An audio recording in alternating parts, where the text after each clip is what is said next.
Bonsoir. À nouveau, c'est par des images de guerre que va s'ouvrir ce soir Saint-Colonne, et d'une guerre qui, cette fois, nous touche de très près. Sur cette carte, en effet, s'inscrit le drame qui déchire, depuis près d'un mois maintenant, une région du monde à laquelle, par bien des fibres, nous, Français, demeurons attachés, le Maghreb algéro-marocain. En partie assuré, au centre de la carte, vous voyez la zone frontière qui est l'objet du litige. Il y a 2 jours, pendant un moment, on a pu espérer que le problème était en voie de règlement. Hélas, cela n'a pas duré longtemps, vous le savez, on vous l'a dit tout à l'heure au journal télévisé, le cessez-le-feu, chèrement négocié à Bamako, n'aura duré que quelques minutes, aussitôt après lesquelles les combats auront repris plus acharnés que jamais, et surtout dans une région que jusque-là, ils avaient en partie épargnée, vers le nord, à Figuig, que vous voyez sur la carte. Voici comment, sans plus de discours, hier soir, dans son palais de Marrakech, Sa Majesté le roi Hassan II, roi du Maroc, a fait lui-même le récit de ce nouvel acte de la tragédie maghrébine. Depuis ce matin 6 heures, la ville de Figuig est l'objet d'attaques extrêmement violentes de la part de l'armée algérienne. Les troupes algériennes, d'après les derniers renseignements qui nous sont parvenus, ont pénétré de plusieurs kilomètres sur le territoire marocain, s'efforçant et réussissant à occuper les hauteurs dominant la ville de Figuig.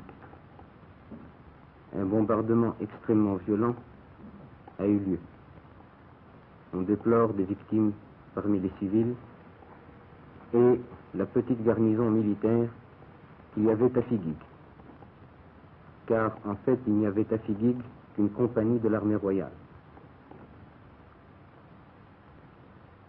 Je souhaite que le nombre des victimes ne s'étende pas au-delà de ce qui est déjà constaté.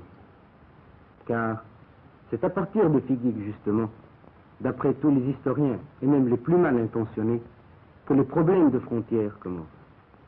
Tandis que, entre Figuig et Oujda, il ne saurait y avoir de problème.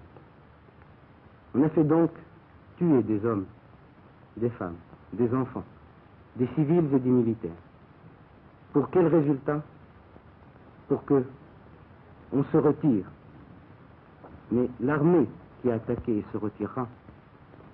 Elle ne se retirera pas seulement avec son barda sur le dos, il se retirera avec une mauvaise conscience, avec le poids d'un péché, qui est celui d'avoir fait couler le sang après la convention de Bamako et le jour d'un vendredi, jour où tous les croyants vont à la prière et jour où tous les croyants, qu'ils soient en Maroc, en Algérie, en Tunisie ou dans le Moyen-Orient, ne peuvent que remercier le ciel et remercier Dieu d'avoir mis un terme à cette effusion de sang entre frères.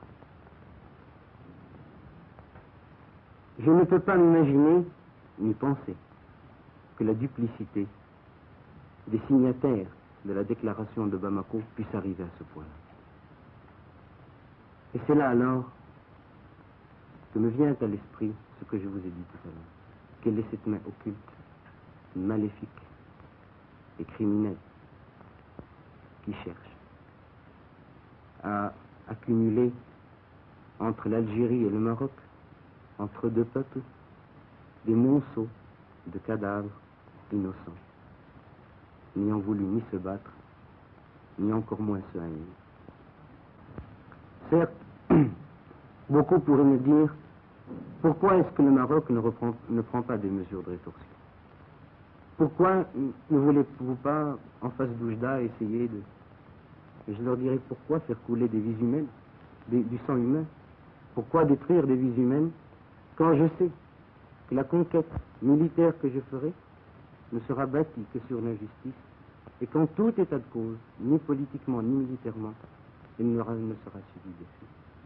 Le Maroc, pour sa part, n'entend répondre à cette attaque traîtresse à cette attaque qui ne ressemble pas et qui n'a jamais ressemblé au génie de l'Afrique du Nord, car les Africains du Nord ont toujours été des hommes et des lions, ils n'ont jamais été des chacals, le Maroc ne répondra pas à une traîtrise par une félonie.